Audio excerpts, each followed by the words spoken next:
உலகெல்லாம் பயணம் செய்தும் உண்மையை காணவில்லை. உண்மைக்காக அலைந்த நான் உன்னிடத்தில் வந்தேன் அம்மா. உறவோடு காப்பாற்றி உண்மை காட்ட வேண்டும் அம்மா. உலகம் உன் அன்புக்காக ஏங்கியே தவிக்குதம்மா. உன்னை காண மூவுலகும் துடியாய் துடிக்குதம்மா. உன் சரணம் வணங்கிட உலகெல்லாம் கொதிக்குதம்மா. உளம் இறங்கி அன்பு காட்ட தாமதம் வேண்டாம் அம்மா. ஓம் அமிர்தேஸ்வரி நமக. ஓம் நம சிவாயா. இன்னைக்கு அருள்மொழிகள்ல நம்ம என்ன பார்க்க போறோம் அப்படின்றதுக்கு முன்னாடி ஒரு விஷயம் சொல்லிடுறேன். 2 days நான் அருள்மொழிகள் போடல, மன்னிச்சிருங்க, வெளியே போயிட்டேன்.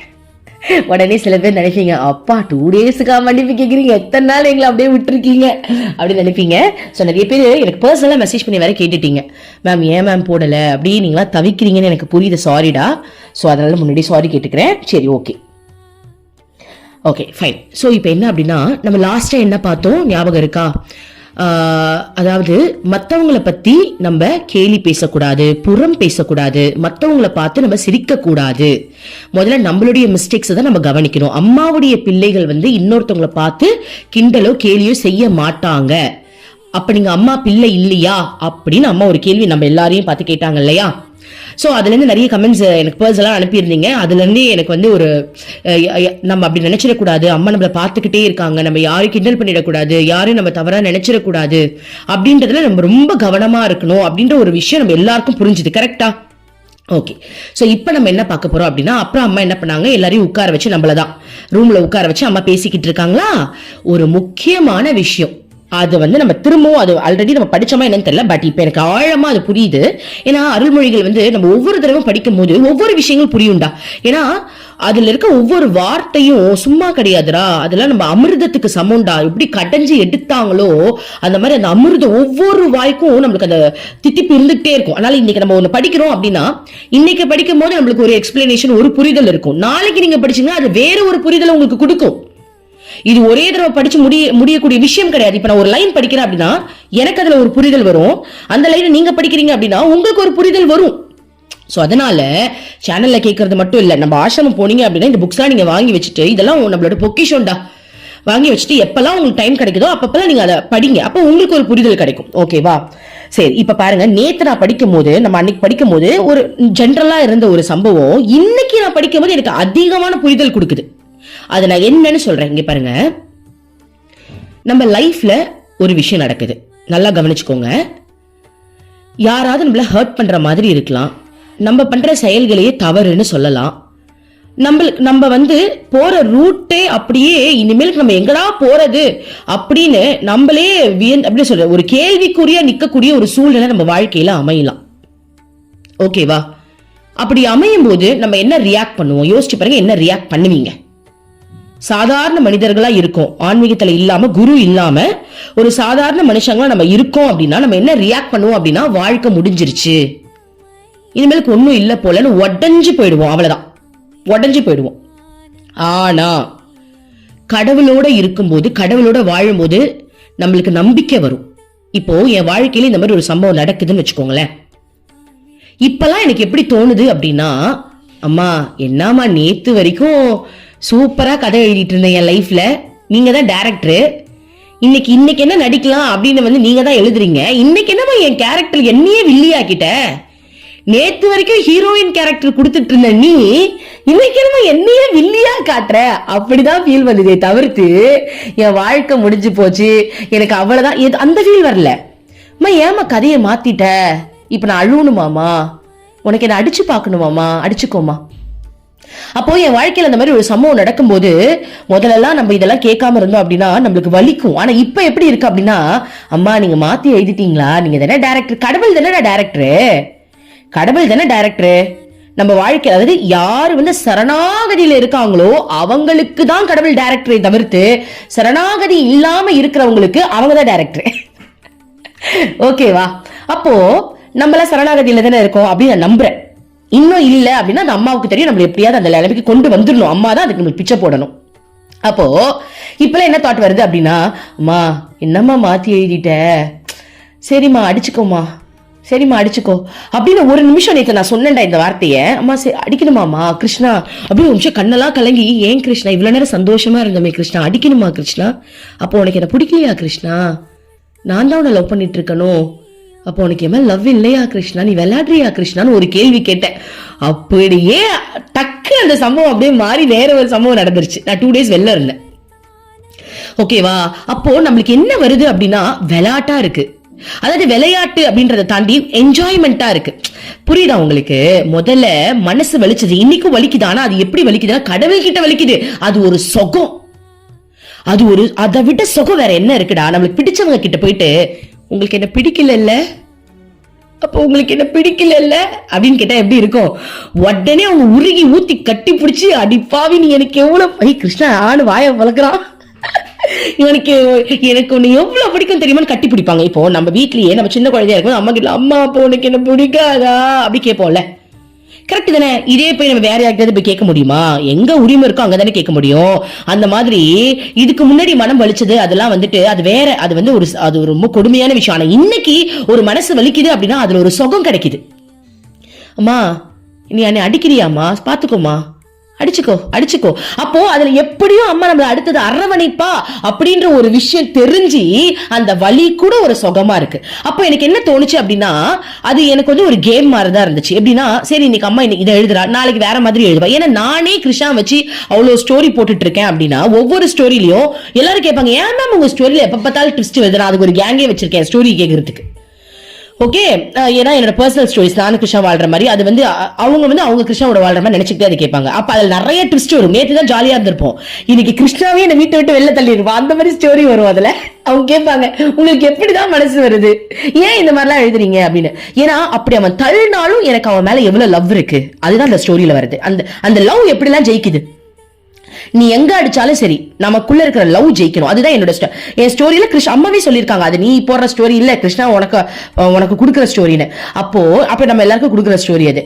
அப்போ நம்ம ஸ்டோரியிலேயே நம்ம எழுதும் போதே அவ்வளவு ட்விஸ்ட் வருது. ஒரு சீரியல் எடுத்துக்கங்க, திடீர்னு வந்து கல்யாணம் ஆகுது, குழந்தை பிறக்குது, திடீர்னு ஒருத்தவங்க மறந்துடுறாங்களா, ஒரு ஆக்சிடென்ட்ல விரிஞ்சிடுறாங்களா.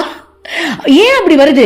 ஏன் அந்த மாதிரி ஸ்டோரி எழுதுறாங்க அப்படின்னா, ஒரு ட்விஸ்ட் இருக்கும் போது அந்த லவ் ஸ்ட்ராங்னஸ் எப்படி, ட்விஸ்ட் இல்லாம இவங்க லவ் ஸ்ட்ராங்னு எப்படி நம்ம ப்ரூவ் பண்றது? யோசிச்சு பாருங்க. இப்போ நம்ம லைஃப்ல வந்துட்டு ஸ்மூதா ஒரு விஷயம் நடந்துகிட்டே இருக்கு அப்படின்னா நல்லாதான் இருக்கும். அம்மா சொல்லிருக்காங்க தெரியுமா, சொகுசான இடத்துல நீ ஹாப்பியா இருக்கிறது முக்கியம் இல்ல, இக்கட்டான சூழ்நிலையில கூட நீ அமைதியா இருக்கிறது தான் முக்கியம் சொல்லிருக்காங்கல்ல. அப்போ எனக்கும் இப்ப கிருஷ்ணாக்கும் எனக்கும் அம்மாக்கும் ஒரு லவ் இருக்கு அப்படின்னா, ஸ்மூதா இருக்கும் போது எனக்கும் அம்மாக்கும் இருக்கிறது மட்டும் லவ் இல்ல, இக்கட்டான சூழ்நிலை ஒரு பிரச்சனையில கூட அம்மாவே நீ எனக்கு வேணான்னு சொல்ற அந்த நேரத்துல கூட எனக்கு அவ மேல இருக்கிறது தானே லவ். அப்போ அது எனக்கு எப்படி இருக்கு அப்படின்னா, எனக்கு என்ஜாய்மெண்ட், எனக்கு வந்து ஜாலியா இருக்கு, நான் அது ரொம்ப என்ஜாய் பண்றேன். அம்மாவும் நிச்சயமா அதை என்ஜாய் பண்ணுவாங்க.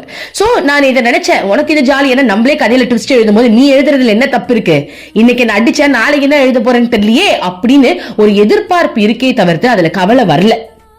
ஓகே பாருங்க, நேத்து இதே லைனை படிக்கும் போது எனக்கு வேற தோணுச்சு, ஆனா இன்னைக்கு அந்த லைனை நான் படிக்கிறேன். ஆக்சுவலி இதை நம்ம படிச்சுட்டோம்னு நினைக்கிறேன், ஒண்ணும் இல்ல, ஒரு சின்ன பேராகிராஃப் தான், அதை நான் இப்ப படிக்கிறேன் பாருங்களேன். நம்ம சொன்னதுக்கு இது அப்படியே ரிலேட் ஆகுது பாருங்களேன். என்ன தெரியுமா, குழந்தைகளே, கடவுள் உணர்வை அடைந்து அதில் உறுதியாக நிலை பெறுபவனுக்கு சுற்றி நடப்பதெல்லாம் ஒரு விளையாட்டு.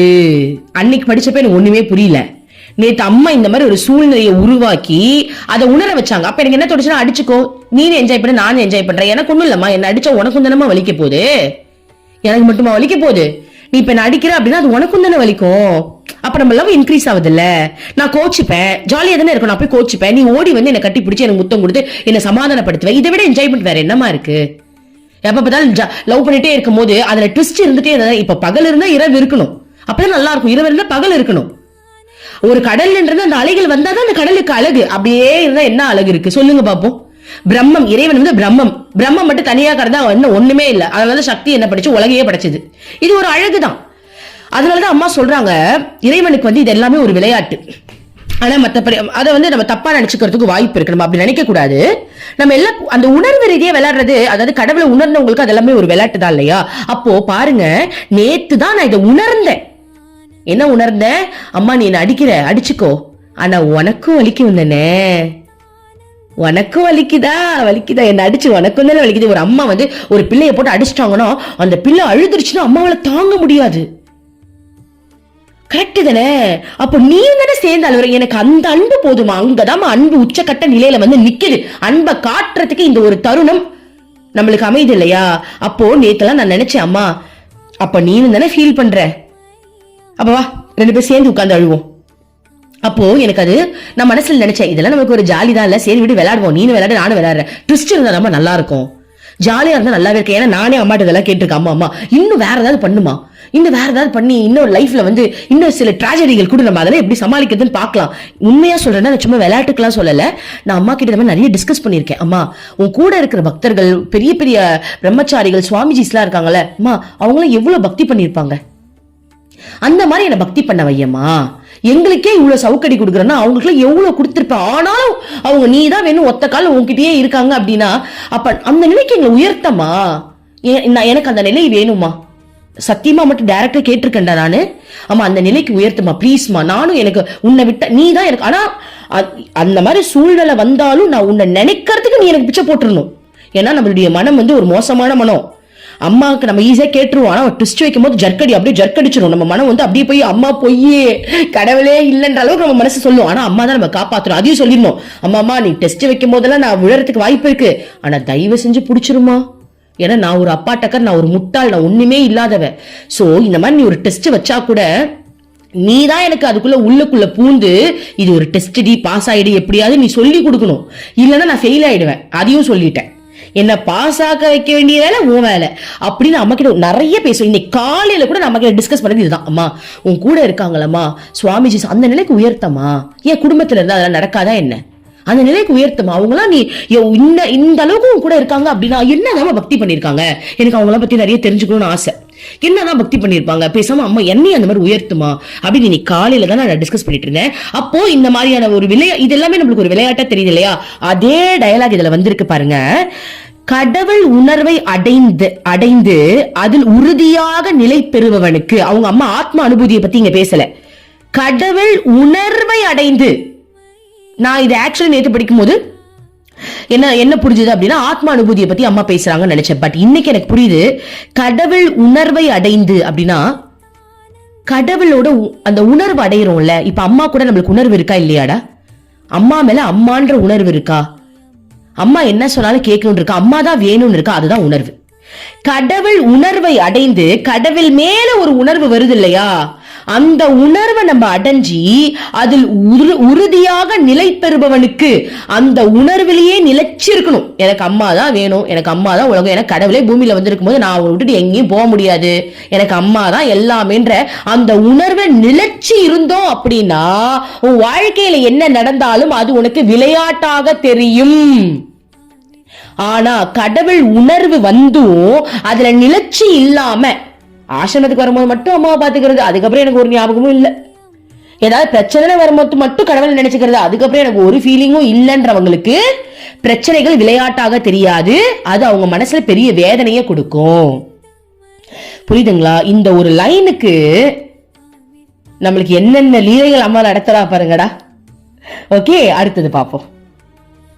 அப்புறம் சொல்றாங்க, அந்த மாதிரி இறைவனுடைய அந்த உணர்வு நிலையில வாழ்றவங்களுக்கு இந்த உலகமே அவனுக்கு விளையாட்டு, இந்த உலகமே ஒரு விளையாட்டா தோணிடுமா. ஏன்னா அவன்டா அந்த மாதிரி ஃபீல்லாம் நம்மளுக்கு வர ஆரம்பிச்சிடும். இப்பயே நிறைய பேருக்கு, எத்தனை பேர் நம்ம டிஸ்கஸ் பண்றோம், எல்லாருக்குமே அந்த ஃபீல் வருதா இல்லையா?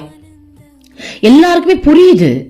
ஒருத்தவங்க அப்படிதான் ஆசிரமத்துல அம்மா கிட்டே போய் கேட்டுட்டாங்களாம், என்னன்னா அம்மா எல்லாமே நீங்க செஞ்சுட்டு என்னமா ஒன்னும் தெரியாத மாதிரி என்னையே கேக்குறீங்க, ஏமா எனக்கே நீ என்னமா நீ பாராட்டுற, எல்லாமே நீங்க தானமா பண்ணீங்க, என்ன பாராட்டுறதுல என்னமா இருக்கு. ஏன்னா அந்த அளவுக்கு தெளிவு இருக்கு அம்மா மூலமா. நம்மளுக்கு எல்லாமே பேசுற ஒவ்வொரு செயலும் ஒவ்வொரு வார்த்தையும் நமக்குள்ள இருந்து அம்மா தான் பண்றாங்க. நம்ம ஒரு நல்லது செஞ்சா கூட நம்ம எல்லாம் அம்மா பண்ணிருக்கா. அன்னைக்கு கூட பாருங்க, நான் மத்தியானத்துல சமைக்கவே மாட்டேன், அதிசயமா சமைச்சேன். கடைசியா ஒருத்தங்க எங்க வீட்டுக்கு பசியா வராங்க, அப்பதான் எனக்கு தெரிஞ்சுது அம்மா சமைச்சிருக்காங்க, நம்ம செய்யவே இல்லைன்ட்டு. அதே மாதிரி திடீர்னு ஒரு நாள் அரிசியை கொஞ்சம் எக்ஸ்ட்ரா போட்டேன்.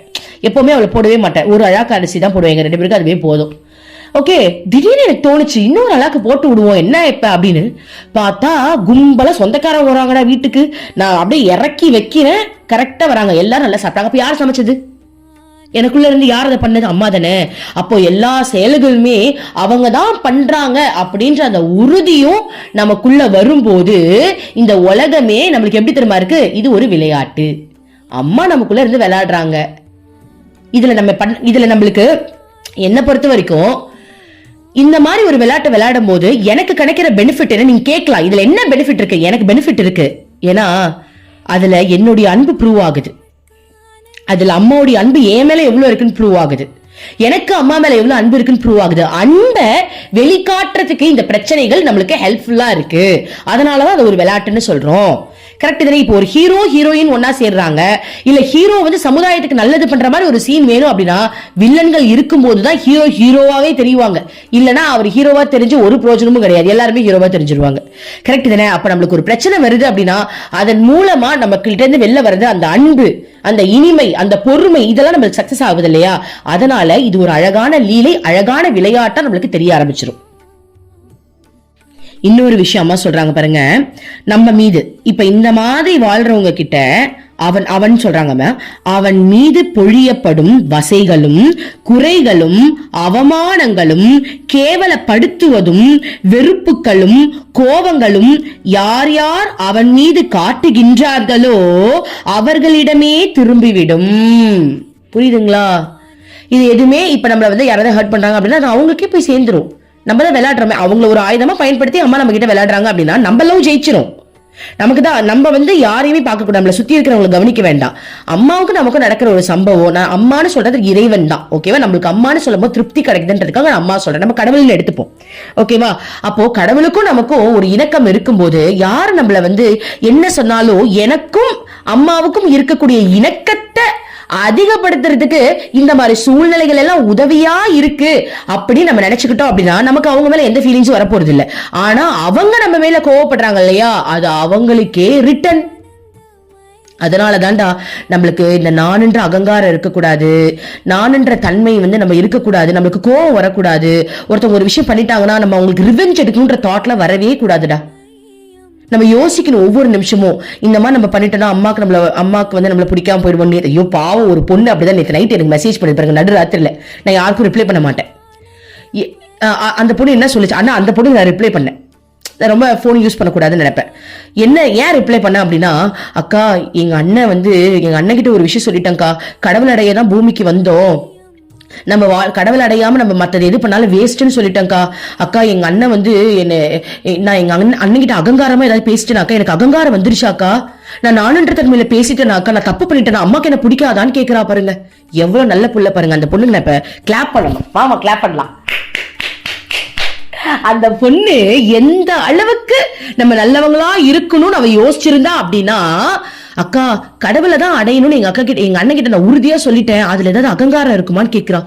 எந்த அளவுக்கு அவன் நோட் பண்றா பாருங்க. அகங்காரம் ஏதாவது இருக்குமாக்கா? அம்மாக்கு எவ்வளவு பிடிக்கும் தெரியுமா, அந்த குழந்தைய தூக்கி வச்சுப்பாங்க, அப்படியே தட்டி முத்தம் கொடுத்துருவாங்க. என் பிள்ளை இதுதான் வாங்க. ஏன்னா கடவுள் தான் அதுக்கு அவ சொன்னதுல எந்த தப்புமே கிடையாது, கரெக்டா சொல்லிட்டா. ஆனா சொன்ன இடம் சரியா தப்பா தெரியாதவங்க கிட்ட போய் இதெல்லாம் சொன்னோம் அப்படின்னா ஒருவேளை நம்மளுக்கு அது அகங்காரம் ஆயிடுமோ? புரியுது தானே? அப்புறம் நான் என்ன ரிப்ளை பண்ண அப்படின்னா, நீ சொன்னதுல எந்த தப்பு இல்லடா, ஆக்சுவலி நீ சொன்னது எல்லாமே கரெக்ட், பட் தெரியாதவங்க கிட்ட நம்ம ரொம்ப அழுத்தி சொன்னாலும் அவங்களுக்கு புரிய போறது கிடையாது, அதனால நீ அதை விட்டுட்டு அம்மா கூட ரொம்ப பிடிக்கும்னு சொல்லிட்டு அனுப்பிட்டேன். அவ்வளவுதான். எவ்வளவு அழகு பாருங்க. இன்னொருத்தவங்க சொல்றாங்க, மேம் நேத்து வந்து என்னது, நான் நேத்து இந்த மாதிரி ஒரு பிரச்சனை நடந்துச்சு, நான் அவங்கள பத்தி எதுவும் தவறா நினைச்சிடக்கூடாது, நம்ம மனசுல வந்து அவங்கள பத்தி தப்பான ஒரு எண்ணம் நம்மளுக்கு வந்துடக்கூடாது அப்படின்றதுக்காக அம்மாக்கு நம்மள பிடிக்காம போயிடும், நம்மள யாரையும் கெஸ் பண்ணக்கூடாது, ஏன்னா நம்மளுக்கு கடவுளை நினைக்கிறதுக்கே நேரம் பத்தலடா. ஒரே ஒரு விஷயம் தான், நம்மளுக்கு கடவுளை நினைக்கிறதுக்கே நேரம் பத்தல, இதுல என்னத்துக்குடா இன்னொருத்தவங்களை பத்தி நினைச்சுக்கிட்டு. கரெக்ட் தானே? எனக்கு அப்படிதான் இருக்கும். யாராவது என்கிட்ட பேசணும்னு சொன்னாலும் எனக்கு என்னன்னா, கிருஷ்ணாவை நினைக்கிறதுக்கே எனக்கு நேரம் பத்தல, உண்மையாவே பத்த மாட்டேங்குது. நம்ம வந்து நிறைய நம்மளுக்கு ஒர்க், உங்களுக்கு தான் தெரியும், அருள்மொழிகள் புரியுது, நிறைய விஷயங்கள் இருக்கு. நம்ம 2-3 சேனல் வேற வச்சிருக்கோம். ஒரு சேனல் வச்சிருந்தாலும் பரவாயில்ல, நிறைய ஒர்க் இருக்கும் போது நான் அதான் கிருஷ்ணா, டேய் உன்னை நினைக்கவே எனக்கு நேரம் பத்தலடா, ஆமாவா இல்லையா? கிருஷ்ணா கிட்ட சொல்றேன், ஏன் கிருஷ்ணா கிட்ட சொல்றேன். நேதான் சொன்னேன், டி கிருஷ்ணா உன்னை நினைக்கிறதுக்கே நேரம் பத்த மாட்டேங்குது, நீயே வந்து கெஞ்சிட்டு கிடக்குற, எப்படா இவன் எல்லாத்தையும் விட்டுட்டு என்கிட்ட வருவான்னு. நான் வரல அப்படின்னா பொசசிவ் கிரியேட் பண்ணி உடனே தூக்கி போட வச்சிருவாரு. சோ கடவுளை நினைக்கிறதுக்கே நமக்கு நேரம் பத்த மாட்டேங்குது, அவ்வளவு வேலை இருக்கு. எதுக்காக நம்ம இன்னொருத்தவங்களை நினைக்கணும்டா? இன்னொருத்தவங்களை, இறைவனை விட்டுட்டு இன்னொருத்தவங்களுடைய எண்ணம் நமக்குள்ள ஓடுது அப்படின்னா யாரு மேல இங்க தப்பு இருக்கு? நம்ம மேலதானே இருக்கு. இன்னைக்கு நான் பேசுற விஷயம் இறைவனை பத்தினதா இருக்கணும். நான் செய்யற செயல் இறைவன் பத்தினதா இருக்கணும். இதை தாண்டி எனக்கு வேற ஒரு மனுஷனுடைய எண்ணம் ஓடுது அப்படின்னா எனக்கு கூட ஓடும். ஆனா நான் அம்மா கிட்ட பிரார்த்தனை பண்ணுவேன், அம்மா அம்மா இந்த பெருமா காலையில இருந்து இவங்களை பத்தி எனக்கு ஓடிட்டு இருக்குமா, வேண்டாமா நீயே சொல்லுமா, இது சரியாமா, இந்நேரத்துக்கு நான் கிருஷ்ணாவை நினைச்சிருக்கலாம்ல, பாருமா அவங்கள பத்தி எனக்கு ஓடிட்டு இருக்குமா, அம்மா தயவு செஞ்சு எடுத்துருமா. நம்ம அம்மா கிட்ட கேட்கலாம், அம்மா இவங்களை பத்தி பாரு, நான் தானே பெரிய அப்பாட்ட நான் ரொம்ப நல்லவன்னு எனக்கு ஓடுதுமா, அவங்க எல்லாம் கெட்டவங்களாமா, என் புத்தி எதாலமா அடிக்கிறது, வாமா அடிமா என்ன அப்படின்னு நானே சொல்லுவேன் அம்மா கிட்ட. அம்மா அம்மா கேவலமா ஓடுதுமா, மத்தவங்களை பத்தி எல்லாத்தையும் எடுத்துருமா, உன்னை பத்தி தானேமா நினைக்கணும், கிருஷ்ணா பத்தி நினைக்க வைமா, இதுக்குதான் நீ எனக்கு சௌகரி கொடுக்குற, நல்லா தெரிஞ்சிச்சுவா, நேர்ல வந்து இன்னொரு நல்லா அடி அப்படின்னே சொல்லுவேன். அதுதான் நமக்கு அந்த அறியாமையில இன்னொருத்தவங்களை பத்தி யோசிக்கக்கூடிய தன்மை நம்மளுக்கு வந்துரும். ஓகேவா? நம்மள அறியாமையே அது வரும். ஆனா குருவை புட்டிக்கணும், ஸ்ட்ராங்கா புடிக்கணும். அம்மா என் மண்டையில ஏதோ ஓடுதுமா, எடுத்துருமா, வேண்டாமா வேண்டாமா, நான் உன்னை பத்தி தாமா நினைக்கணும். அதுக்கப்புறம் அம்மா பாத்துப்பாங்க, நம்ம கவலைப்படவே வேண்டாம். அதுக்கப்புறம் அம்மா அப்படியே தெளிவா பாத்துருவாங்க. என்ன என்ன பண்ணா நீ அவனை நினைப்ப நமக்கு தெரிஞ்சிருப்பாங்க. நேத்து ஒரு டெத்து நான் போயிட்டு வந்தேன், யாருக்குமே நான் சொல்லல, உங்ககிட்ட மட்டும் தான் சொல்றேன். போயிட்டு வந்தேன், நான் அதை பத்தி நினைச்சிட கூடாதுன்னு ஆக்சுவலா எதுவுமே நினைக்கல. என்ன பொறுத்த வரைக்கும் அது ஒரு நல்ல சம்பவம் தான், எல்லாரும் கடவுள் கிட்ட போறாங்கல்ல. ஆனா கூட இருக்கிறவங்களுக்கு சத்தியமா வேதனை தான், அது இல்லைன்னு சொல்லல. அது அந்த வேதனை இல்லாத அளவுக்கு நம்ம மனசை நம்ம வளர்த்துக்கணும். இறைவன் கூட இருக்கும்போது அது சந்தோஷம், அது ஒரு புனிதோன்ற அளவுக்கு நம்ம வளர்த்துக்க வேண்டியதுதான், வளர்க்க வேண்டியது நம்மளுடைய பொறுப்பு. ஓகேவா? அப்போ நம்ம ரொம்ப க்ளோஸ் தான், அவங்க எனக்கு ரொம்ப க்ளோஸ் ரிலேஷன்ஷிப் தான். ஆனால் நான் வந்து இறைவன் கிட்ட போறது ஒரு, எங்க அப்பா போனதுக்கே நான் ரொம்ப சந்தோஷம் தான் பட்டேன், கடவுள் கிட்ட போய் நல்லா இருந்தா சரிதான் அப்படின்னு. சோ அந்த மாதிரி ஒரு விஷயத்துக்கு போயிட்டு வீட்டுக்கு வரேன், இவன் எங்கடா அதை பத்தி ஏதாவது யோசிச்சிருவாளோன்னு என் மைண்ட்ல கொஞ்ச நேரம் அதை பத்தி ஓடிடுச்சு. உடனே அம்மாக்கு பொறுக்கல, இங்க வாடி, எதை பத்தி யோசிச்சேன்? ஆமாமா, ஐயோ நான் இவங்களை பத்தி கொஞ்ச நேரம் யோசிச்சனே, கிருஷ்ணா பத்தி யோசினே, ஒரு ட்விஸ்ட பண்ணி விட்டு நைட் எல்லாம் கிருஷ்ணாவை பத்தி யோசிக்கிற அளவுக்கு அம்மா பண்ணி விட்டுட்டாங்கடா. நைட் எல்லாம் நான் கிருஷ்ணாவே நினைச்சு அழுதுகிட்டு, கிருஷ்ணா அப்ப உனக்கு என்ன பிடிக்கல இல்ல, அப்ப அந்த சம்பவமே மறந்துருச்சுன்னா பாத்துக்கோங்க. இதெல்லாம் நம்மளுக்கு அம்மா பண்ற ஹெல்ப்னு சொல்ல வர. அம்மா நம்மளுக்கு எந்த அளவுக்கு ஹெல்ப் பண்றாங்க பாருங்க. நம்மளுடைய எண்ணத்துல இன்னொருத்தவங்களை பத்தி நம்ம யோசிச்சிட கூடாது, இறைவனை பத்தி நீ யோசி, அவன் இங்க ஒரு அனுபவம் அசையாது, அவன் இறங்கி எல்லாத்தையும் பார்த்துப்பான் அப்படின்ற அளவுக்கு நம்ம மனசுல இன்னொரு எண்ணத்தை, கடவுளுடைய எண்ணத்தை அம்மா எப்படி விதைக்கிறாங்க பாருங்களேன். ஒரு ட்விஸ்ட் என்ன தெரியுமா, கிருஷ்ணாக்கு உன்னை பிடிக்கலன்ற மாதிரி ஒரு சம்பவம் முடிஞ்சது கதை. உட்கார்ந்து படு, உட்கார்ந்து அழு, கிருஷ்ணா அப்போ உனக்கு என்ன பிடிக்கலையா கிருஷ்ணா, நீ வேணாம், அப்ப நான் வேணாமா கிருஷ்ணா அப்படின்னு ஒரு நைட்டு ஃபுல்லா அவனையே நினைச்சுக்கிட்டு கடந்து கனவுலெல்லாம் வரான். கனவுலெல்லாம் வந்து அப்படியே அம்மா வந்து எனக்கு கிருஷ்ணா பொம்மை வந்து கிஃப்ட் வேற தராங்க. அப்ப நம்ம என்ன சொல்ல வர அப்படின்னா, உங்க எண்ணம் வந்து வேற ஒரு சிந்தனையில ஓடுது அப்படின்னா அம்மா கிட்ட ஹெல்ப் கேளுங்க. அவங்க தானே உங்க குரு, இதுக்குதான் குரு இருக்காங்க. அம்மா அது ஓடுதுமா, இதுல என்ன ஓடுதுன்னா அவங்க எல்லாம் கெட்டவங்களா, நான் நல்லவளா, இந்த எண்ணத்திலேயே பெருசா வருது இதுதான்டா. நான் நல்லவேன்னு ஓடும், மத்தவங்க கெட்டவங்கன்னு ஓடும். அதையும் அம்மா கிட்ட, அம்மா நான் ரொம்ப நல்லவளாமா, இவங்களாம் ரொம்ப கெட்டவங்கன்னு ஓடுதுமா. அப்ப அம்மா என்ன பண்றா, ஓ அப்படியா அப்படி ஒரு ட்விஸ்ட். அப்போ திடீர்னு அந்த ட்விஸ்ட்ல கிருஷ்ணா உனக்கு என்ன பிடிக்கலையான்ற அளவுக்கு ஒரு ட்விஸ்ட் அம்மா பண்ணி விட்டுறாங்க. அம்மா தெரியுதுல இவளை எதுல அடிச்சா இவ எல்லாத்தையும் விட்டு வெளில வருவான்னு. அப்ப கிருஷ்ணாலேயே புடிச்சு அடிக்கிறாங்க அம்மா. அடிச்சோடனே நேத்து நைட்ல உட்காந்து அழுகு, அதை மறந்து போ, உட்காந்து ஒரே அழுவ, கிருஷ்ணா என்னை விட்டுட்டு போயிடாத கிருஷ்ணா, இல்ல நான் இல்ல கிருஷ்ணா, அடிக்கிறதுனா அடிச்சுக்கோ கிருஷ்ணா. அப்ப அதான் சொல்றேன், நம்ம எண்ணத்தை கூட அம்மா கிட்ட சொல்லிட்டோம் அப்படின்னா அம்மா அந்த எண்ணத்திலிருந்து உன்னை வெளில எடுக்கிறதுக்கு என்னென்ன பண்ணணுமோ எல்லாமே பண்ணி உன்னை காப்பாத்துவாங்க. ஓகேவா? பாருங்க எவ்வளவு விஷயங்கள் வருது பாருங்க. அம்மா தான் பேசுறாங்க, அம்மா தான் சொல்றாங்க. ஓகே, அடுத்தது பாப்போம். சோ இப்ப அம்மா சொல்றாங்க பாருங்க, இந்த மாதிரி கடவுள் உணர்வுலயே வாழ்றவங்களுக்கு இது எல்லாமே ஒரு விளையாட்டு. அது மட்டும் இல்லாம யார் அவனை தப்பா பேசினாலும் அவங்களுக்கே போய் சேர்ந்துரும், யார் அவன் மேல கோவப்பட்டாலும் அவங்களுக்கே போய் சேர்ந்துரும். அவன் மீது யாரெல்லாம் அவன் மீது வந்து தப்பு சொல்றாங்களோ அது அவங்களுக்கே போயிடுமா. அவனிடம் இவை எதுவும் பாதிப்பை ஏற்படுத்துவது இல்லை. என்ன நடந்தாலும் அவங்க மனசை பாதிக்கிற மாதிரி கடவுள் உணர்வுல இருக்கிறவங்களுக்கு இது எதுவுமே ஒரு பிரச்சனை இல்லை அப்படின்னு சொல்லிட்டு அம்மா ஒரு எக்ஸாம்பிள் சொல்றாங்க. நீ ஒரு கிஃப்ட் வாங்கிட்டு போற, அவங்க கிட்ட அந்த கிஃப்ட் தர, அவங்க வந்து வேணான்னு சொல்லிட்டாங்க அப்படின்னா நம்ம கொடுக்குறோம், வேணான்ட்டாங்கன்னா அந்த கிஃப்ட் நம்ம தான் எடுத்துட்டு வீட்டுக்கு வரணும். அந்த மாதிரி யார் நம்ம மேல கோவப்பட்டாலும் நீ இது கடவுளுடைய லீலை. கடவுள் வந்து டைரக்டர் இல்லையா, அவர் எழுதியிருக்காரு இந்த இடத்துல உன்னை அசிங்கப்படுத்தணும் அவமானப்படுத்தணும் அவர் எழுதுறாரு. ஓகே, சோ எழுதுனது அவருதான். ஆனா நீங்க அவர்கிட்ட போய் டைரக்ட் டீலிங் வச்சுக்கோங்க, இவங்க கிட்ட நம்ம எதுவுமே பண்ண வேண்டாம். அப்படிப்பட்டவங்களுக்கு இறைவன் என்ன பண்றாங்க அப்படின்னா, சார் நம்ம என்ன பண்ணுவோம் அப்படின்னா நம்ம அதை ஏத்துக்காததுனால அது அவங்களுக்கே போய் சேர்ந்துரும். இப்ப இது இன்னொரு எக்ஸாம்பிளோட நம்ம அழகா பார்க்கலாம். இப்ப எக்ஸாம்பிள் பாருங்க, இப்போ உங்களுக்கு எல்லாம் ஒரு கேள்வி வரும். ஒருத்தவங்க உங்களை ஹர்ட் பண்ணிட்டாங்க, ஓகேவா, அவங்களும் கடவுளுடைய பக்தர்னு வச்சுக்கோங்க. ஒரு எக்ஸாம்பிள் நம்ம கடவுளுடைய பக்தர், அவங்களும் கடவுளுடைய பக்தர் தான், கடவுளை பத்தி நல்லா தெரியும், கடவுளை பத்தி அப்படியே படிக்காததே இல்ல, வேதெல்லாம் படிச்சு வேற லெவல்ல இருக்காங்க. ஆனா அவங்க உங்களை குத்தம் சொல்றாங்கன்னு வச்சுக்கோங்க. எக்ஸாம்பிள், நீ பண்றதெல்லாம் பக்தியே கிடையாது, அது மட்டும் இல்லாம வேற ஏதோ ஒரு விஷயத்துல கூட உங்களை குத்தம் சொல்றாங்கன்னு வச்சுக்கோங்க. உங்க மனசுக்கு தோணும், என்னடா இவங்க கடவுளோட இவ்வளவு க்ளோஸா இருக்காங்க, ஆனா அவங்களே நம்மள இவ்வளவு குத்தம் சொல்றாங்களே, ஆனா கடவுள் பேர அவங்களுக்கு தான் சப்போர்ட் பண்றாங்கன்னு உங்களுக்கு ஒரு ஃபீல் வரும்.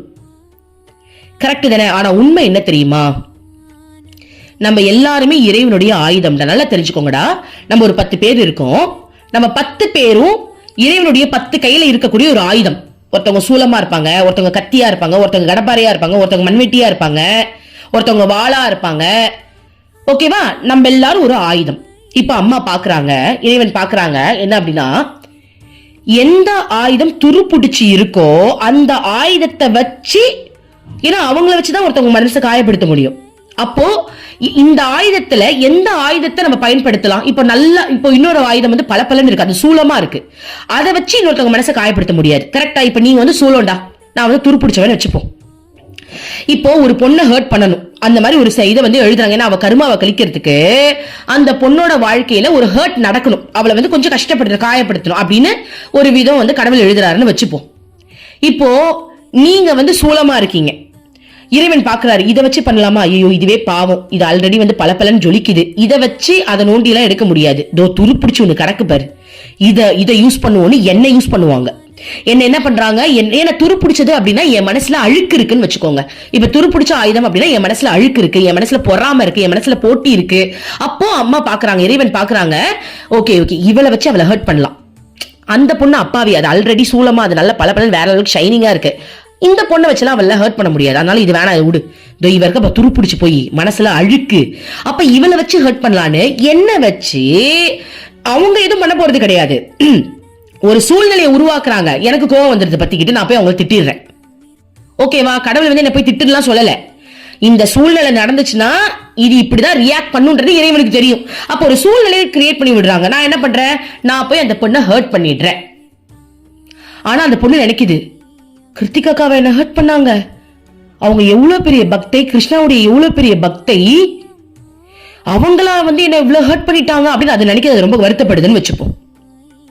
அப்போ அவங்க வந்து ஒரு கஷ்டம் வந்து, அப்போ அவங்க நினைப்பாங்க, சே ஆனா கடவுளுக்கு அவங்களதான் ரொம்ப பிடிக்குது இல்ல, நம்மளெல்லாம் பிடிக்கல இல்லன்ற ஒரு தாட் அவங்களுக்கு வந்துடும். ஓகேவா? ஆனா அடுத்தது என்ன பண்ணுவாங்க அப்படின்னா, அந்த பொண்ணுக்கு கர்மாவை கழிக்கிறதுக்கு என்ன பயன்படுத்தினாங்க அவ்வளவுதான். ஆனா அடுத்தது என் துருவை எப்படி எடுப்பாங்க தெரியுமா? இருக்கிறதுலே மத்ததெல்லாம் பலன்னு இருக்கு, இருக்கிறதுல இவதான் துரு பிடிச்சவன்னு என்ன உட்கார வச்சு முதல்ல என்ன வச்சு ஒருத்தவங்க ஹர்ட் பண்ணிடுறாங்கடா, பண்ணிட்டு என்ன வந்து சூப்பராலாம் வச்சுக்கல, அதுக்கப்புறம் தான் எனக்கு இருக்கு. புரியுதுங்களா? உட்கார வச்சு என்ன பண்ணுவாங்க, தேய்ன்னு தேய்ச்சி என்ன கழுவி விடுவாங்க. அதனால கடவுளுடைய பக்தர்களா இருந்தாலும் எண்ணத்தளவுல மனதளவுல ஒரு கழிவு இருக்கு அப்படின்னா அவங்கள வச்சு உங்க கருமாவை கழிக்கிறாங்க. ஆனா அவங்களுக்கு ஸ்பெஷல் பாடம் சத்தியமாக இருக்கு, என்னெல்லாம் மண்ணெண்ணெயில போட்டு ஊற வச்சிருவாங்க. புரியுதுங்களா? அதாவது நல்ல ஆயுதமா இருக்கிறவங்களுக்கு, மனசு நல்ல பளபளன்னு ஷைனிங்கா இருக்கிறவங்களுக்கு இந்த ஆயுதத்தை வச்சுதான் பண்ணணுன்றதுக்காக பண்றாங்களே தவிர்த்து அதுக்கப்புறமா அவங்களுக்கு வெளுத்து கட்ட வேண்டிய வேலைகள் ஸ்பெஷலா தனியாக அந்த சம்பவங்கள் நடக்கும். அதனாலதான் சொல்றேன், ஐயோ இறைவனுடைய பக்தர்களா இருந்துட்டு இவங்க நம்மள ஹர்ட் பண்றாங்கன்னு நினைச்சு கவலைப்படாதீங்க. அவங்களுக்கு அதுக்கப்புறம் ஸ்பெஷல் ட்ரீட்மெண்ட் இருக்கும். நான் ஏன் இதை சொல்றேன் அப்படின்னா, அந்த அந்த மாதிரி ஒரு டவுட் உங்களுக்கு வந்துடக்கூடாது. என்னடா இது கடவுள் கூடயே இருக்காங்க ஆனா நம்மள வந்து ரொம்ப ஹர்ட் பண்றாங்க அப்படின்னு நீங்க நினைச்சிடக்கூடாதுடா. அதனால இப்போ இதெல்லாம் நம்ம துல்லியமா கடிச்சு நம்ம வந்து எக்ஸ்பிளைன் பண்ணும் போதுதான் உங்களுக்கு அந்த காயம் இல்லாம நீங்க தப்பிப்பீங்க. யாராவது உங்களை வந்து ஹர்ட் பண்ணா கூட நம்ம அவங்களை ரிவெஞ்ச் எல்லாம் நம்ம எடுக்க வேண்டாம். அதுக்காக சொல்றேன், நீங்க ரிவெஞ்சே எடுக்க வேண்டாம். நீங்க சைலண்டா இருங்க. நீங்க நினைச்சுக்கங்க அவங்க கடவுளுடைய பெரிய பக்தர்களா இருந்தாலும் சரி. ஏன்னா இந்த மாதிரி சம்பவம் நடக்குது, கரெக்ட் தானே? ஓகே, இருந்தாலும் சரி கடவுளுக்கு அவங்க ரொம்ப பிடிக்கும், நம்ம தான் முட்டை அப்படி இல்ல. ஓகே, கருமா கழிஞ்சது ஏதோ அவங்க பண்ணிட்டு இறைவன் வந்து நம்ம நல்லவங்களாவே இருப்போம். நம்ம எந்த ரிவெஞ்சும் எடுக்க வேண்டாம். அதுக்கப்புறம் அவங்களுக்கு ஸ்பெஷல் ட்ரீட்மெண்ட் நடக்கும். யோசிச்சு பாருங்க, துரு பிடிச்சி ஒண்ணு இருக்கு அப்படின்னா ஏன்னா துரு பிடிச்சிட்டே வச்சிருப்பாங்க. அப்புறம் நான் உடஞ்சி போயிட மாட்டேன். அந்த ஆயுதம் வந்து துரு பிடிச்சிச்சுன்னா என்ன ஆகும்டா? பிரோஜனம் தூக்கி தான் போடணும். கடவுள் நம்மள தூக்கி போடுவாரா? இனிமேல் தான் கழுவுவார். நம்மள வச்சு செய்ய வேண்டிய வேலையை செஞ்சுட்டு இப்ப நம்மள மண்ணலையில ஊற போட்டு நார் எடுத்து தேய்னு தேய்ச்சி நான் ஷைனார அளவுக்கு என்ன வச்சு செய்வாங்க. நீங்களாம் ஜாலியா இருப்பீங்க. புரியுதுங்களா? அதனால எதையுமே அதனால இவங்க தான் என்ன வந்து காயப்படுத்துறான்னு நினைக்காதீங்க. கடவுள் அவங்க மூலமா நம்மளுக்கு செய்யறாங்க. அனைத்தும் இறைவனுடைய செயல் நினைச்சுக்கிட்டு நீ என்ன அடிச்சியா அடிச்சுக்கோ, ஆனா உனக்கும் வலிக்குதுல, அது எனக்கு போதும், ஜாலி. உனக்கு வலிக்குதுலமா, போதுமா, வாமா ஜாலியா இருக்கலாம், அவளா முடிஞ்சிருச்சு. நம்மள அடிக்கும் போது அவங்களுக்கும் வலிச்சா மட்டும்தான் அது அன்பு, கரெக்ட் தானே? அப்ப அங்க அடி வாங்குறது தப்பே கிடையாது. ஆனா நம்மள அடிக்கும் போது ஒருத்தவங்க சிரிக்கிறாங்க அப்படின்னா அந்த உறவு நம்மளுக்கு தேவையில்லை. புரியுதுங்களா? கடவுளோட நம்ம வாழும் போது உங்களுக்கு நடக்கிற ஒவ்வொரு சம்பவமும் இறைவன் உங்களுக்கு செய்யற லீலை. அதுல நீங்க இறைவனை புரிஞ்சுக்கிட்டீங்க, இறைவனுடைய உணர்வுல நீங்க வாழ்றீங்க அப்படின்னா இந்த லீலைய ரெண்டு பேரும் சேர்ந்து என்ஜாய் பண்ணலாம். இப்ப எப்படி நானும் கிருஷ்ணாவை என்ஜாய் பண்றோம், இப்ப நானும் அம்மாவை என்ஜாய் தான் பண்றோம். சத்தியமா சொல்றேன் என்ஜாய் பண்றோம். அம்மா ஸ்டேஜ்ல நின்னு என்ன திட்டினாலும் எனக்கு எப்படின்னா என்ஜாயா இருக்கும். அம்மா திட்டுமா, வாமா அடுத்த பஞ்சாயத்து என்ன வைக்கலாம் சொல்லுமா, அடுத்த பஞ்சாயத்தை வையுமா, வாமா வந்து நிக்கிற, வாமா ஜாலியா இருக்குமா. ஏன்னா அந்த அன்பின் பிணைப்பு இன்னும் வேற என்ன நம்ம கதையில என்ன நம்ம ட்விஸ்ட் பண்ணலாம் சொல்லுமா. புரியுதுங்களா? அன்புல இருக்கும் போது அது வேதனையை தாண்டி அது ஒரு என்ஜாய்மெண்டா உங்களுக்கு தெரியும். அந்த நேரத்துல வேதனை இருக்கும் தான், வலிக்கும். ஆனா அந்த வலி கூட ஒரு சுகமாக இருக்கும். அம்மா வந்து இறைவனுக்காக எவ்வளவு அழுதாங்க. நான் நினைச்சு பாப்பா, அம்மா உன் கதையை நீ தானே எழுதுன, உண்மையா சொல்லு, உன் கதையை நீ தானே எழுதுன, கிருஷ்ணாக்காக அழுவணும், கிருஷ்ணா வந்துடவே கூடாதுன்னு நீ எழுதியிருப்ப. கிருஷ்ணா வந்திருப்பான், நீ அழுத அளவுக்கு உடனே வந்திருப்பான், ஆனா நீ எழுதியிருப்ப. இல்ல கொஞ்சம் 2 நாள் கழிச்சு வா கிருஷ்ணா, நான் அந்த தவிப்புல ஜாலியா இருக்கும் நீ நினைச்சிருப்பமா. இப்ப அம்மா அம்மா வந்து தேவியை நினைச்சு அழும்போது பாம்புலாம் வந்து அம்மாக்கு முத்தம் கொடுக்குமா. ஓகே, நான் என்ன நினைச்சேன் அப்படின்னா, அம்மா நீ தானே தேவியா உடனே வந்து காட்சி கொடுத்துறாதீங்க, கொஞ்சம் பாம்பு மூலமா வாங்க, அதை நம்ம ரசிச்சுப்போம் நீ தானே எழுதியிருக்க, உடனே கிடைச்சிச்சுன்னா வந்து நல்லா இருக்காது. கிருஷ்ணாவே சொல்றாரு, உடனே நம்மளுக்கு ஒரு விஷயம் கிடைச்சிருச்சுன்னா அதுல இருக்க இன்ட்ரெஸ்ட் போயிடும், கொஞ்சம் காத்திருந்து கிடைச்சாதான் நல்லா இருக்கும்னா. அப்ப நீங்க தானேமா நான் பக்தியில இன்னும் அழுகணும், இன்னும் உருகணும், இன்னும் பக்திக்காக நான் கீழ் நிலைக்கு என்ன வேணாலும் பக்திக்காக நான் உருண்டு பிறண்டு மண்டைய பிச்சுக்கிட்டு தவிச்சு நான் இனிமேலுக்கு ஒண்ணுமே இல்லைன்ற நிலைக்கு வரும்போது நீ வந்து எனக்கு காட்சி கொடுமான்னு எழுதுனதும் நீ தானே. புரியுதுங்களா? அந்த பக்தி நிலையில இருக்கும்போது நிறைய அடி வாங்க தோணும், அதை ருசிக்கணும்னு தோணும், அந்த என் பக்தியை நான் காட்டணும்னு தோணும். உடனே காட்சி தந்துடாதீங்க, கொஞ்சம் வெயிட் பண்ணுங்க, நம்ம நிறைய இருக்கு. நீ பாம்பாவா நாயாவா, அப்ப கடவுள் எல்லாத்துலயும் இப்போ எடுத்தோடனே காட்சி கொடுத்துட்டாங்கன்னா எப்படிப்பா அப்புறம் உலகத்துல அப்புறம் அந்த உருவத்தையும் நம்ம பிடிச்சிப்போம். அப்ப இங்க இருக்கிறது எதுவுமே நமக்கு கடவுளாவே தெரியாது. பாருங்க, இப்ப அம்மா தேவி காட்சி கொடுக்கறதுக்கு முன்னாடி தேவி பாம்பா வந்திருக்காங்க, நாயா வந்திருக்காங்க, நம்ம பார்த்தோமா இல்லையா? அம்மாவோட வாழ்க்கை வரலாறுல பார்த்தோமா இல்லையா? அம்மா படிச்சிருக்கோமா இல்லையா? அம்மாக்கு வந்து எத்தனை ரூபத்துல காட்சி கொடுத்தாங்க. அம்மாக்கு ஒரு குழந்தை வந்து நின்னாலே அது கிருஷ்ணான்னு தோணுமா. அப்போ அந்த ஏக்கத்துல இருக்கும் போது தானடா நம்மளுக்கு எல்லாமே இறைவனா தோணுது. அந்த மாதிரி எல்லாமே நம்மளுக்கு அது விளையாட்டா தோணிடும், எல்லாமே லீலையா தோணிடும். இன்னும் நான் அடிப்படுறதுக்கு கூட நான் ரெடின்ற அளவுக்கு நம்ம மனசு பக்குவம் அடைஞ்சிரும். அப்போ இதெல்லாம் நம்மளுக்கு நடக்கணும் அப்படின்னா இறைவன் மேல இருக்கக்கூடிய அந்த அன்பின் பிணைப்பு, அந்த உணர்வு நம்ம திளைக்கும் போது அம்மா சொன்ன மாதிரி இந்த வாழ்க்கையே நம்மளுக்கு ஒரு லீலை நிறைந்த விளையாட்டாக தெரியும். ஓகேவா? எனக்கு தயவு செஞ்சு கமெண்ட் போடுங்கடா. இன்னைக்கு ஏதாவது புரிஞ்சுதா, இல்ல நம்ம ஏதாவது குழப்பி கிளப்பி விட்டுட்டோமா, நானும் கொஞ்சம் தெரிஞ்சுப்பேன்ல, அதுக்குதான். இப்ப இதுல ஒரு லைன் வருது, அந்த மாதிரி இருக்கிறவங்களுக்கு அவர் தனக்கு தரப்பட்டவைகளை ஏற்றுக்கொள்கிறார், ஆனால் அவரிடம் அது தங்குவது இல்லை. புரியுதுங்களாடா? இப்ப இந்த லைன் தான் இவ்வளவு நம்ம எக்ஸ்பிளைன் பண்ணுது. தனக்கு தரப்படுற எல்லாத்தையும் அவங்க ஏத்துக்கிறாங்களாம், ஆனா அவரிடம் அது தங்குவதில்லை. ஆனா அதோடைய தாக்கம் அவங்களுக்கு எதுவுமே கிடையாது. புரியுதுங்களா? இப்போ ஒரு ட்விஸ்ட் நமக்கு நடக்குது, அந்த ட்விஸ்ட வந்து அவங்க ஏத்துக்கிறாங்க, ஜாலியா இருக்கு. அம்மா அடிச்சாலும் எனக்கு ஜாலி தான், அம்மா கிட்ட அடி வாங்கினா எனக்கு ஓகே தான், ஓகேவா? ஆனா அது அவங்களுக்கு எந்த ஒரு பாதிப்பையும் கொடுக்கறது இல்லை. ஓகே, ஆனால் அவரிடம் அது தங்குவது இல்லை. அது நம்மளுக்கு பெரிய மனக்காயம்லாம் இல்லை, ஏன்னா உடனே அவங்க அரவணைச்சிருவாங்க. சோ அந்த மாதிரி விஷயங்கள் அவங்களுக்குள்ள தங்குறது இல்லை. அப்படிப்பட்டவர்கள் ஒரு வாசப்படியை போல் இருக்கிறார்கள். வாசப்படியா பாருங்கடா, வருபவை அனைத்தும் அதன் வழியே வெளியே ஏறி விடுகிறது. சோ வாசப்படியில இருந்து எதெல்லாம் உள்ள வருதோ திரும்ப அதே வாசப்படி வெளில போயிடுதுன்றாங்க. எது வந்தாலும் அது அப்படியே வெளில போயிடுது.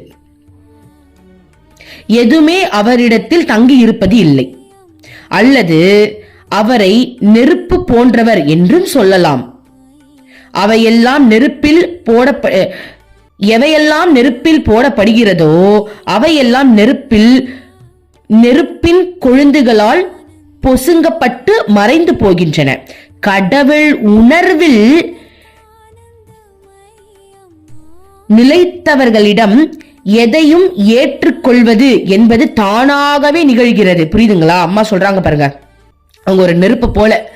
ஓகே, அவங்களுக்கு எது நடந்தாலும் அது பொசுங்கி போயிடுமா. கடவுள் உணர்வில் நிலைத்திருப்பவர்களுக்கு எது நடந்தாலும் அதை தானா ஏத்துக்கக்கூடிய பக்குவம் அவங்களுக்கு வந்துருமா.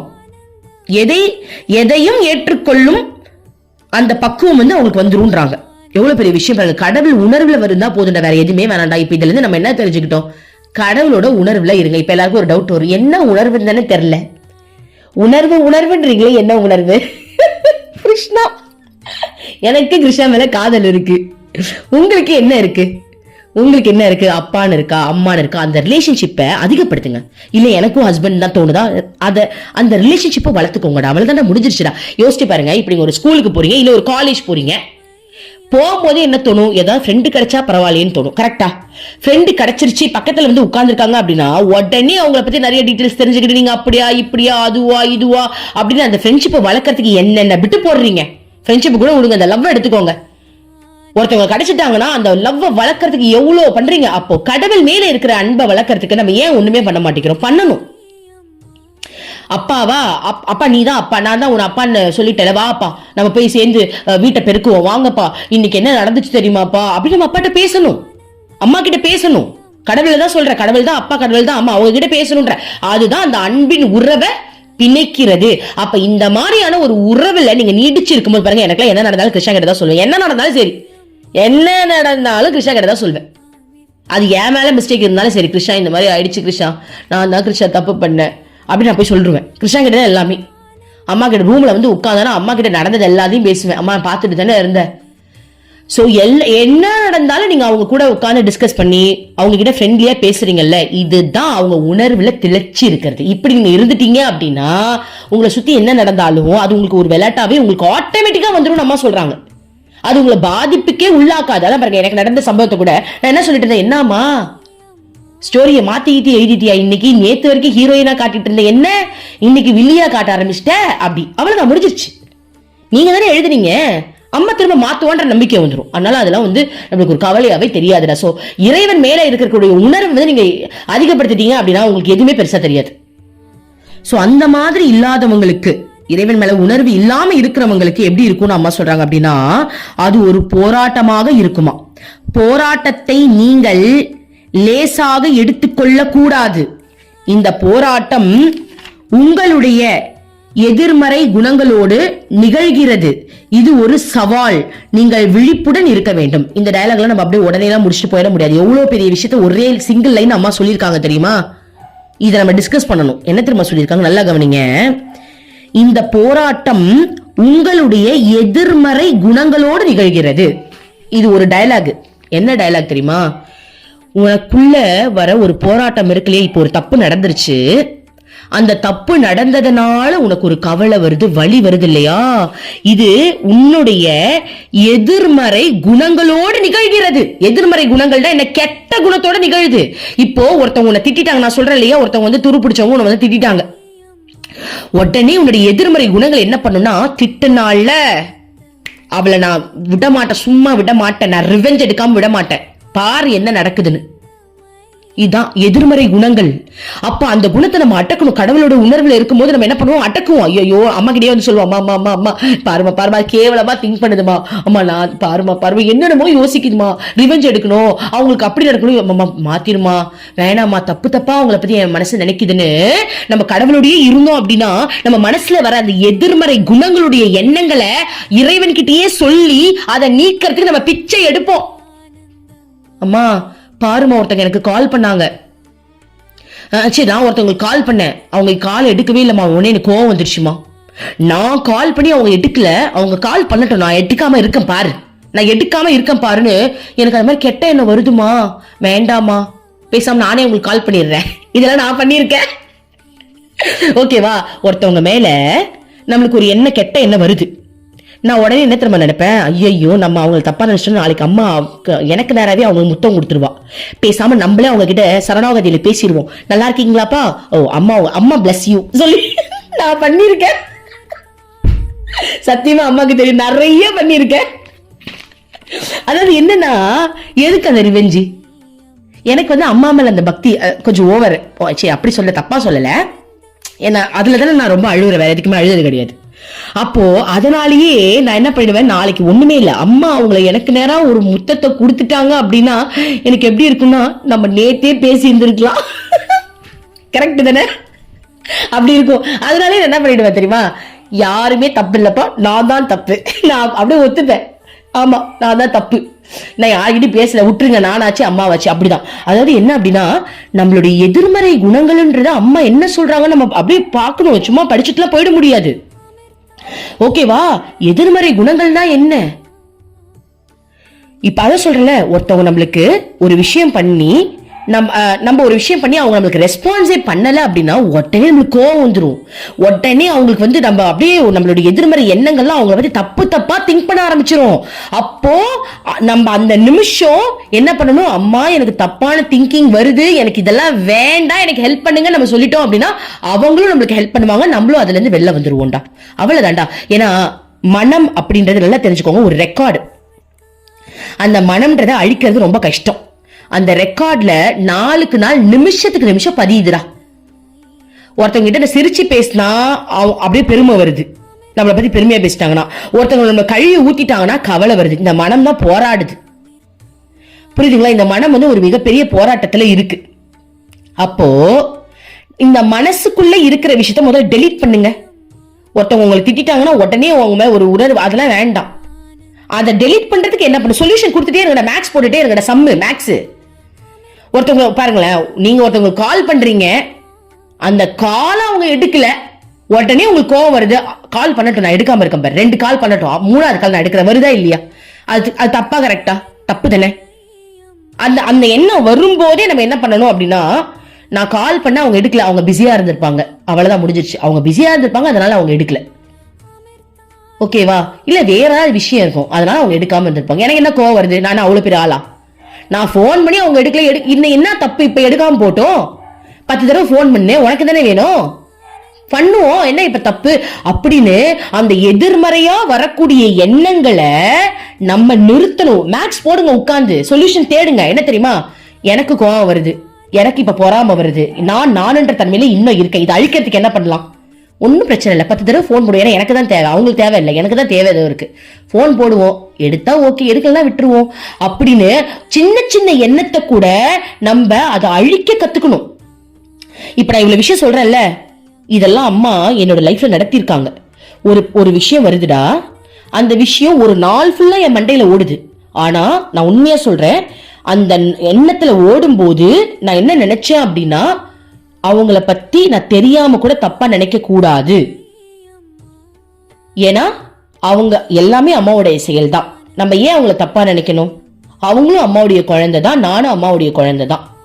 அதனால நம்ம யாரையும் தப்பா நினைக்க வேண்டான்னு உடனே கிருஷ்ணா கிட்ட பிச்சை எடுத்தேன். டி கிருஷ்ணா செல்லம், எனக்கு இந்த மாதிரி கேவலமான எண்ணம் வருகிறது, நம்ம 2 பேரும் சேர்ந்து கொஞ்ச நேரம் ஜாலியா இருக்கலாமா வா அப்படின்னு நானும் கிருஷ்ணாவும் வழக்கம் போல ஸ்டோரி எழுத ஆரம்பிச்சிட்டோம். நானும் கிருஷ்ணாவும் ஒன்னா வாழ்ற மாதிரி அந்த ஸ்டோரிக்குள்ள முழுகணும். ஆனா சம்டைம்ஸ் ஃபீலிங்ஸ் வரவே வராது. ஏன்னா இந்த எண்ணம் பயங்கரமா நம்மள ஆக்கிரமிச்சிருக்கும். அப்ப கடவுள் மேல உணர்வு போகவே போகாது. அப்ப என்ன பண்ணணும்? ஆனா நம்மளுக்கு ஹெல்ப் பண்ணுவாங்க, அவங்க நம்மளுக்கு ஹெல்ப் பண்ணுவாங்க. உடனே உட்காந்து பஜனை பாட்டு பாடினா உடனே போயிடும்ல. கரெக்ட் தானே? அந்த எண்ணத்துல இருந்து வெளில வர்றதுக்கு கடவுளே நம்மளுக்கு சப்போர்ட் பண்ண ஹெல்ப் பண்ண. என்ன பண்ணா வெளில வர முடியுமோ அதை பண்ணிடுங்க, மத்ததை அவங்க பாத்துப்பாங்க. புரியுதுங்களா? அம்மா இன்னொன்னு சொல்லியிருக்காங்க நம்மளுக்கு, என்ன அப்படின்னா, ஒருத்தவங்க உங்களை ஹர்ட் பண்ணிட்டாங்க அப்படின்னா நீ வேதனைப்பட்டு அழுகுறல்ல, அது அவங்களுக்கே போய் சேர்ந்துருமா. உண்மையாவே ஒரு சம்பவம் நடந்துச்சு. ஒருத்தவங்க வீட்டுக்கு நான் போனேன், என்னை பயங்கரமா ஹர்ட் பண்ணிட்டாங்க. ஒரு நல்லா கத்தி பேசிட்டாங்க, ஒரே மனசு வலி. ஆனா அம்மா சொல்லியிருக்காங்க, நீ மனசு வலிச்சிச்சு அப்படின்னா அது அவங்கள போய் பாதிக்கும். ஐயோ, எதுக்கு பாதிக்கணும்? கிருஷ்ணா எனக்கு ஹஸ்பண்ட் அப்படின்னா நான் அவனோட ஒய்ஃப், நான் ஒரு லக்ஷ்மி தேவியா இருக்கேன். நான் வேதனைப்பட்டு ஒருத்தவங்களுக்கு கஷ்ட விஷயம் ஏன் வந்துட போகுது? அதனால வேண்டாம். அதுவும் நம்ம குழந்தை நம்மள கத்திச்சுன்னா நம்ம சும்மா எப்படி நினைச்சுப்பா. அந்த மாதிரி அம்மா வேண்டாமா, நான் வேதனைப்பட்டு அது அவங்களுக்கு போய் பாதிச்சிட வேண்டாம், அவங்க நல்லா இருக்கட்டும்மா. அது கூட நீ தான் கத்துற, எனக்கு தெரிஞ்சிச்சு, நீ தான் கத்துற எனக்கு தெரிஞ்சிருச்சு, அவ்வளவுதான்.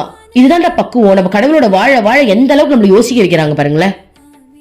நம்ம அழுதா அந்த வேதனை அவங்களை தாக்கும் அப்படின்றத தாண்டி ஆத்மா அனுபூதி நிலையை நம்ம அடைஞ்சிட்டோம்னு வச்சுக்கோங்களேன், அது யாரோ கிடையாது. அவங்க அதுக்கப்புறம் நம்ம ஆத்மா அனுபூதி அடைஞ்சதுக்கு அப்புறம் நம்ம யாரெல்லாம் ஹர்ட் பண்ணமோ உட்காந்து நம்ம எல்லாத்தையும் சேர்த்துக்கிட்டு இருக்கணும். ஆத்மா அனுபூதினா என்ன? நம்மளே கடவுளானதுக்கு அப்புறம். ஏன்னா அதுல வேற யாரோ கிடையாது, அது எல்லாமே நம்மளுடைய உறவு. கரெக்ட் தானே? அப்போ நான் ஆத்மா அனுபூதி நிலையை அடையறதுக்கு முன்னாடி யாரெல்லாம் ஹர்ட் பண்ணணும், இன்னைக்கு நான் ஆத்மா அனுபூதி நிலையை அடைஞ்சிட்டேன்னா நான் தானே உட்காந்து ரிப்பேர் பண்ணணும். எதுக்கு நமக்கு வம்பு? இப்பயே ரிப்பேர் பண்ணிட்டு போவோம். அம்மா இவங்க மேல தப்பு இல்லம்மா, ஏன் மேலதான் தப்பு, விடுமா. இதெல்லாம் அம்மா எனக்கு உள்ள இருந்து சொல்றா பாருங்க. அதான் கடவுளுடைய உணர்வில் நம்ம இருக்கும் போது எந்த அளவுக்கு நம்ம மெசேஜ் கொடுக்குறாங்க பாருங்களேன்.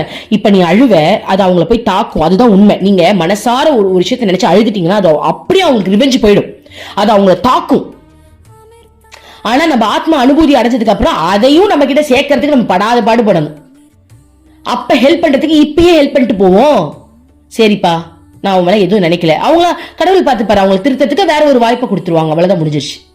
கடவுளுடைய உறவுல அந்த உணர்வுல இருக்கும் போது எந்த அளவுக்கு நம்மளுக்கு அவங்க சொல்லி தராங்க பாருங்க.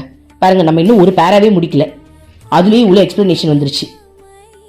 இப்ப அம்மா என்ன பத்தி ஒரு விஷயம் சொல்றாங்க, எனக்கு தான் சொல்றாங்க. என்ன தெரியுமா? பல சீடர்கள் பல பக்தர்களும் இந்த கிருத்திகா இருக்காளே, தாங்கள் அறியாமை நிறைந்தவர்கள் என்று வெறுமனே சொல்லிக் கொள்வார்கள். இவ சொல்வா பாரு, நான் ஒரு அப்பா டக்கரு, நான் ஒரு அது இதுன்னு இவ சொல்லிப்பா, நான் ஒரு அறியாமைன்னு சொல்லிப்பா. ஆனால் அவர்கள் அதை உள்ளுர உணர்ந்து சொல்வது இல்லை. சும்மா இதை சொல்றா பாரு, நான் ஒன்னும் இல்லை, நான் ஒரு அப்பா டக்கருனே, இதெல்லாம் வாய் தான், அது உள்ள தோண்டி பாரு அப்படின்னு அம்மா சொல்றாடா. சில பக்தர்கள் சொல்றாங்களாம், நான் எனக்கு ஒன்னும் தெரியாது, நான் ஒன்னும் இல்லைன்னு வாய் சொல்லுமா, ஆனா உள்ள அப்படி இல்லையா, உள்ள மனசார வரலன்றாங்க அம்மா, உள்ள நீ உணரலன்றாங்க. இப்ப இவ்வளவு நேரம் நான் என்ன சொல்லிட்டு தானே இருந்தேன். ஆனா ஏன்னா அம்மாக்கு தான் ஊடுருவ தெரியும், அம்மா ஊடுருவி சொல்றா, வாய் தான் சொல்லுது, மனசுல ஒன்னும் இல்லையே. மனசுல வாங்க ரெடியா? நீ யாராவது உனக்கு திட்டாங்கன்னா அதை வாங்கிக்க ரெடியா? உடனே பொத்துக்கிட்டு வருது தானே உனக்கு, வாய் தான் சொல்லுது நான் ஒன்னும் இல்லைன்னு. சோ உள்ளுணர்வு அந்த அளவுக்கு அம்மா நோட் பண்றாங்க, நம்மள கவனிக்க சொல்றாங்க. அவர்களுடைய ஆழ்ந்த மனதில் தங்களுக்கு எல்லாம் தெரியும் என்று நினைத்து கொண்டிருக்கிறார்கள். அவங்களுக்கு எல்லாம் தெரியும், அதுக்கு நினைச்சிட்டு பேசுறா போற ஒருத்தி அப்பா டக்கர் மாதிரி. எவ்வளவு நிமிஷம் பேசியிருக்கா? 47 நிமிஷம் பேசியிருக்கா, எல்லாம் தெரிஞ்ச மாதிரி. கரெக்டா? அம்மா அதுக்கு வெளுத்து கட்டுறா பாருங்க. என்ன சொல்றாங்க? எல்லாம் சொல்றா, எல்லாம் தெரிஞ்ச மாதிரி. ஓகே, உண்மையில் அவர்கள் தங்களின் அறியாமையை ஏற்றுக்கொள்வது இல்லை. தன் குறைபாடுகளையும் பலவீனங்களையும் தெளிவாக உணர்ந்து அதற்காக தன்னையே கேலி செய்து குறை கூறி தன்னை பார்த்து சிரிப்பவன் தன்னுடைய சொந்த அறியாமையையும் தவறுகளையும் ஏற்றுக்கொள்கின்றான். என்ன சொல்றாங்க அப்படின்னா, தன்னையே தான் கிண்டல் செஞ்சுக்கிறது ஓகேன்றாங்க. ஓகேவா? ஆனா எனக்கு எல்லாம் தெரியும், இன்னொருத்தவங்க மேல குத்தம் சொல்றது தவறு. ஆனா தன்னையே பாருங்க, தன் குறைகளையும் பலவீனங்களையும் தெளிவாக உணர்ந்து அதற்காக தன்னையே கேலி செய்து குறை கூறி தன்னை பார்த்து சிரிப்பவன் தன்னுடைய சொந்த அறியாமையையும் தவறுகளையும் ஏற்றுக்கொள்கின்றான். சோ உன்னை பார்த்து நீயே சிரிச்சு கொண்டாங்க. யாரெல்லாம் தன்னையே கிண்டல் செஞ்சுக்கிட்டு தன்னையே குத்தி குத்தி பேசிக்கிறாங்களோ அவங்கெல்லாம் தன்னை ஏத்துக்கிறாங்கன்னு அர்த்தம். அம்மா அப்ப நான் எப்படிமா ஏத்துக்கிறேன்னா இல்லையா, அதையும் நீங்க தான் சொல்லணும். அம்மா சொல்ல இப்ப ஏத்துக்கிறடி, இது பேசுற வரைக்கும் தான் நீ ஏத்துக்கிற, அதுக்கப்புறம் நீ என்ன ஆவறன்னு எனக்கு தானே தெரியும் அப்படின்னு அம்மா சொல்றாங்க. ஓகே, அடுத்தது இப்ப அம்மா சொல்றாங்க பாருங்க, அப்படிப்பட்டவன் அதாவது தன்னையே கிண்டல் செஞ்சுக்கிறான்ல, அப்படிப்பட்டவன் ஒப்புமை இல்லாத ஆனந்தமயமான சிரிப்பை சிறிது சிறிதாக படிப்படியாக பெறுகிறான். சோ தன்னையே கேலி கிண்டல் செஞ்சுக்கிறவன் கொஞ்சம் கொஞ்சமா என்னவா அவன் அந்த ஆனந்தமயமான ஒரு நிலைக்கு போறாங்க, அது அவனுக்குள்ள பெருகுது அப்படின்னு அம்மா சொல்றாங்க. அந்த உயர்ந்த சிரிப்பை சிரிக்கும் திறன் பெறுகிறான். அப்பா அம்மா தயவு செஞ்சு பிச்சையை போட்டுருமா, அப்போ அந்த தெய்வீக சிரிப்பு சிரிக்கிற அளவுக்கு நம்ம உயர்ந்துருவோமாண்டா, அதெல்லாம் வரணும், கண்டிப்பா வரணும். இவ்வளவு பேசுறவே வந்துருச்சான்னு கேட்டா இப்ப யாராவது என்ன சுருன்ட்டாங்கன்னா உடனே கோவம் தான் வருது. இன்னும் அப்படிலாம் வரல, அது தெய்வீக சிரிப்புல இன்னும் வரல. ஆனா அம்மா சொல்றாங்க, தன்னையே கிண்டல் செஞ்சு தனக்குள்ள இருக்கிற மிஸ்டேக்ஸ தூக்கி நிறுத்துறவனுக்கு அந்த சிரிப்பு கொஞ்சம் கொஞ்சமா அவனுக்குள்ள அந்த உண்மையான ஆனந்தம் புகுண்டு ஒரு ஸ்டேஜ்ல அந்த பேரானந்த நிலைக்கு அவங்க அந்த உயர்ந்துருவாங்களாம். அப்ப நம்ம எல்லாம் கொஞ்சம் கொஞ்சமா அந்த சிறிதா ஐ திங்க் சிறிதா நம்மளுக்குள்ள சேர்த்துக்கிட்டு இருக்கோம்னு நினைக்கிறேன். அம்மாவுடைய அருளால அந்த பேரானந்த நிலைக்கு நம்மளும் போகணும்டா. ஓகே, அடுத்தது அப்படிப்பட்டவன் விரைவில் அவனால் உலகம் அனைத்தும் கடவுளின் விளையாட்டு என்று புரிந்து கொண்டு சிரிக்க முடியும். ஆகையால் குழந்தைகளே, மற்றவர்களை கேலி செய்யவோ கிண்டல் செய்யவோ முற்படாதீர்கள். தன்னுடைய குழந்தைகள் இவ்வளவு மோசமாக நடந்து கொள்வதை பார்க்கும் போது அம்மாவிற்கு மிகவும் வேதனையாக உள்ளது. ஓகேவா, இந்த பேராவோட போதும்டா, ஒரு பேராவை தான் இவ்வளவு நேரம் படிச்சிருக்கோம். நம்ம நாளைக்கு மீதி பேரால இன்னும் நிறைய சொல்லியிருக்காங்க அம்மா, கொஞ்சம் கொஞ்சமா பார்க்கலாம். ரொம்ப அழகா இருக்கு இல்லையா, நம்ம நிறைய சுவைக்க வேண்டியது இருக்கு, நிறைய புரிஞ்சுக்க வேண்டியது இருக்கு. அம்மா என்ன சொல்றாங்க, இப்ப இன்னைக்கு என்ன தெரிஞ்சுக்கிட்டோம் அப்படின்னா, நம்பர் 1, நடக்கிறதெல்லாம் இறைவனுடைய செயல். அப்போ உனக்கு கோவம் வராது. கடவுள் மேல இருக்க உணர்வை அதிகப்படுத்து. உன் வேலையை உன் டியூட்டியை கடவுள் மேல இருக்கிற உணர்வை அதிகப்படுத்து, அவ்வளவுதான். மத்ததெல்லாம் தானா நடக்கும் அம்மா சொல்றாங்க. மத்தது எல்லாம் தானா நடக்கும். இப்ப அம்மா இவ்வளவு பெரிய எக்ஸ்பிளனேஷன் கொடுத்தாங்களே, இது ஆட்டோமேட்டிக்கா நடக்கும். மண்டையில போட்டு ரொம்ப யோசிக்காதீங்க. இன்னைக்கு நீங்க செய்ய வேண்டிய ஒரு செயல், கடவுள் மேல உணர்வை அதிகரிங்க, முடிஞ்சிச்சுடா, அவ்வளவுதான் மேட்ரு, வேற எதுவுமே கிடையாது. அப்ப இவ்வளவு படிச்சதெல்லாம் அதெல்லாம் ஆட்டோமேட்டிக்கா வரும்ன்றாங்க. நீ மாவை மட்டும் அரை, புளிக்கிறது அதோட வேலை, நீ புளிக்க வைக்க போற, அது புளிச்சுக்கோ, அவ்வளவுதான், முடிஞ்சிருச்சு. நீ மாவை மட்டும் அரைச்சிரு. அந்த மாதிரி நீ கடவுள் கிட்ட உணர்வை மட்டும் கொடு, இவ பேசுறது எல்லாம் ஆட்டோமேட்டிக்கா உனக்குள்ள நடக்கும்ன்றாங்க. அவ்வளவுதான் மேட்ரு, வேற ஒண்ணுமே கிடையாது. ஓகேவா? சோ இன்னைக்கு நம்ம தெரிஞ்சுக்கிட்டது கடவுள் மீது உணர்வை அதிகப்படுத்துவது எப்படி, அந்த உணர்வுகளை திளைக்கிறது எப்படி, இதை மட்டும் நம்ம பண்ணலாம். ஓகேவா? ஓம் அமிர்தேஸ்வரி நமः. ஓம் நம சிவாயா. மனமே உனக்கு சொந்தம், ஒருவரும் இல்லை என்ற உண்மையை ஒரு நாளும் நீ மறந்திடாதே.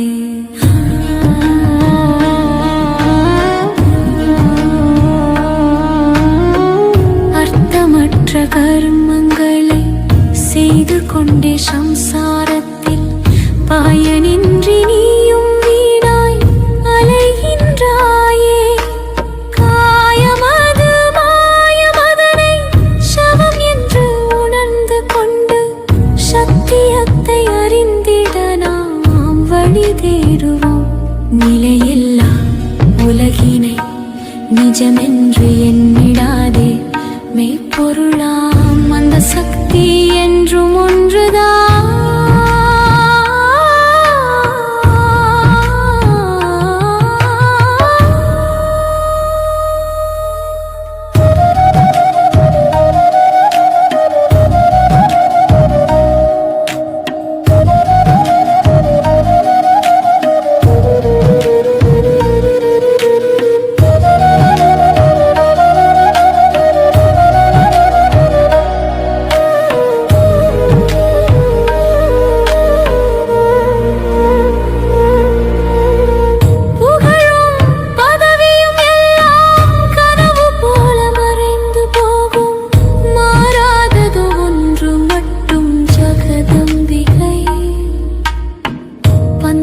பாசமாய